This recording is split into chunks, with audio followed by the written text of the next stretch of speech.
ரோமர் 12வது அதிகாரம் 18வது வசனம் இப்படியாக சொல்கிறது, கூடுமானால் உங்களாலான மட்டும் எல்லா மனுஷரோடும் சமாதானமா இருங்கள்.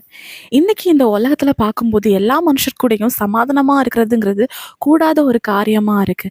ஏன்னா நம்ம சமாதானமா இருந்தா கூட நம்ம கூட இருக்கிறவங்க அப்படி கிடையாது. எப்படா இவங்க கூட பிரச்சனை பண்ணலாம், இவங்கள அழிக்கிறதுக்கு என்ன சதித்திட்டம் பண்ணலாம் அப்படின்னு சொல்லிட்டு தான் அவங்க பிளான் பண்ணிட்டு இருப்பாங்க.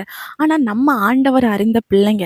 அப்படி இருக்கும்போது நம்ம என்ன செய்யணும் அப்படின்னா, நம்மளால கூடும் வரைக்கும் மனுஷங்க கூட சமாதானமா இருக்கணும். இல்ல நம்ம எவ்வளோ சமாதானமா இருக்க ட்ரை பண்ணாலும் அவங்க அப்படி இல்லைன்னு சொல்லும்போது, நம்ம ஆண்டவர்கிட்ட அவங்களுக்காக ஜெபம் பண்ணணும். நம்ம கூட இருக்கிற ஒவ்வொருத்தங்களுக்காகவும் நம்ம ஜெபம் பண்ணும்போது, ஏசப்பா சூழ்நிலைகள அனுகூலமா நமக்கு மாற்றி தருவாங்க. இன்னும் ஏசப்பா நம்மகிட்ட என்ன சொல்றாங்க அப்படின்னா, நமக்கு யாரெல்லாம் சத்ருவா இருக்கிறாங்களோ, அவங்கள நேசிக்க சொல்றாங்க.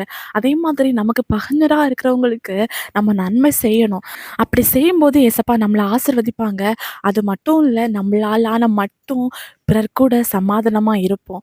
நம்மளால முடியாவிட்டாலும் ஆண்டவர்கிட்ட உதவி கேட்டு நம்ம சமாதானமா இருக்க ட்ரை பண்ணுவோம். ஏசப்பா நம்மள ஆசீர்வதிப்பாங்க. விசுவாசிங்க, அற்புதங்கள் எதிர்பாருங்க. இயேசு கிறிஸ்துவின் நாமத்தில் ஆமென்.